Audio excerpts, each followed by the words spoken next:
नमस्कार दोस्तों, आप सभी का स्वागत है हमारे चैनल पीसीएस सॉल्यूशन पर। और हम अपने आज के वीडियो में अपने झारखंड के आंदोलनों की श्रृंखला को आगे बढ़ाते हुए ताना भगत आंदोलन पर चर्चा करने वाले हैं। ताना भगत आंदोलन जो था यह 1914 के आसपास प्रारंभ हुआ था। जैसा कि हम सभी जानते हैं कि सरदारी आंदोलन और बिरसा आंदोलनों के बाद ब्रिटिश सरकार ने कुछ प्रशासनिक सुधार किए थे, जिसमें 1908 का सीएनटी एक्ट काफी महत्वपूर्ण रहा। लेकिन इन सब के बावजूद भी आदिवासियों की स्थिति में अपेक्षाकृत सुधार नहीं हो पा रहा था। उनका आर्थिक शोषण, उन पर होने वाले अत्याचार, बेगारी, कुली प्रथा जैसी कुप्रथाओं ने पुनः एक नए आंदोलन की पृष्ठभूमि तैयार कर दी थी, जिसे हम ताना भगत आंदोलन के नाम से जानते हैं। इसे एक प्रकार से बिरसा आंदोलन का सामाजिक और धार्मिक विस्तार भी माना जा सकता है, क्योंकि इस आंदोलन का जो स्वरूप था यह सामाजिक और धार्मिक अर्थों में काफी इसकी सार्थकता थी। यह जो आंदोलन था कोई उग्र आंदोलन नहीं था, यह एक अहिंसक और असहयोग आंदोलन से भी इसकी तुलना की जा सकती है। यह अहिंसक आंदोलन था। इसमें लोगों ने, जो ताना भगत लोग थे, इन्होंने ब्रिटिश सरकार से असहयोग किया। इस प्रकार से यह जो आंदोलन था यह एक अहिंसक आंदोलन था। और इस आंदोलन की जो विचारधारा थी, ये जो ताना भगत लोग थे गांधी जी के विचारों से काफी प्रभावित थे।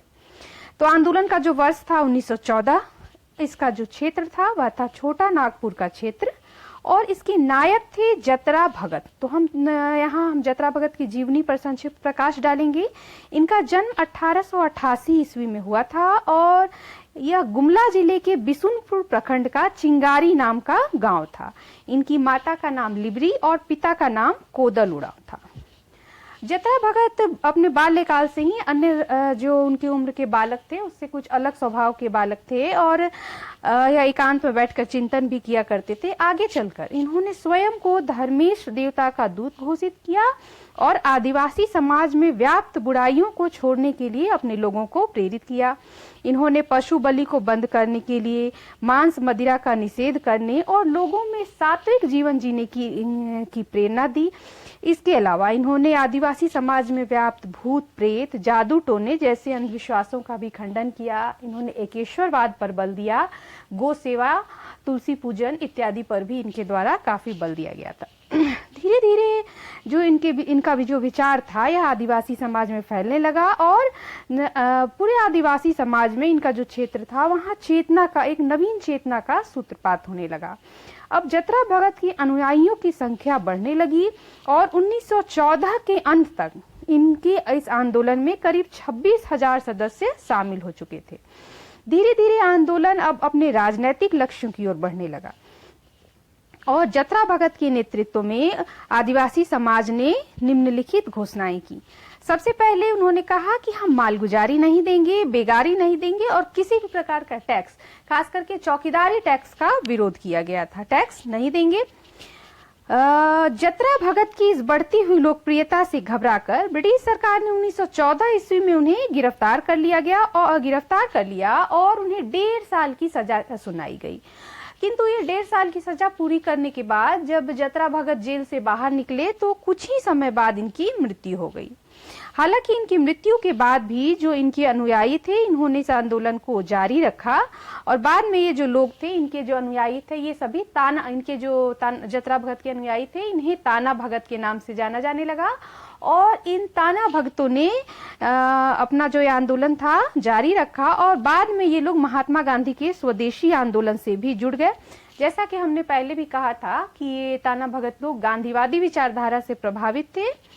तो जब 1922 ईस्वी में कांग्रेस का अधिवेशन गया में हुआ और फिर 1940 में रामगढ़ अधिवेशन, इन दोनों ही अधिवेशनों में ताना भगतों ने भाग लिया। ये काफी इंपॉर्टेंट है, इसे हम याद रखेंगे।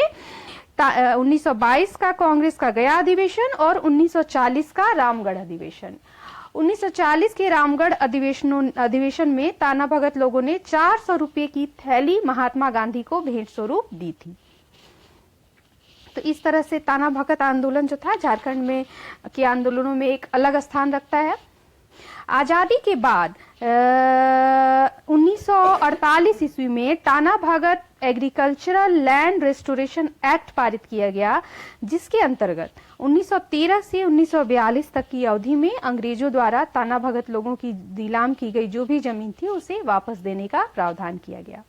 कालांतर में रीति रिवाजों की भिन्नता के कारण ये आपस में कई शाखाओं में बट गए, जिनमें सादा भगत सबसे प्रमुख है। इसके अलावा बाछीदान भगत, कर्मा भगत, लोदरी भगत आदि इनकी प्रमुख शाखाएं हैं।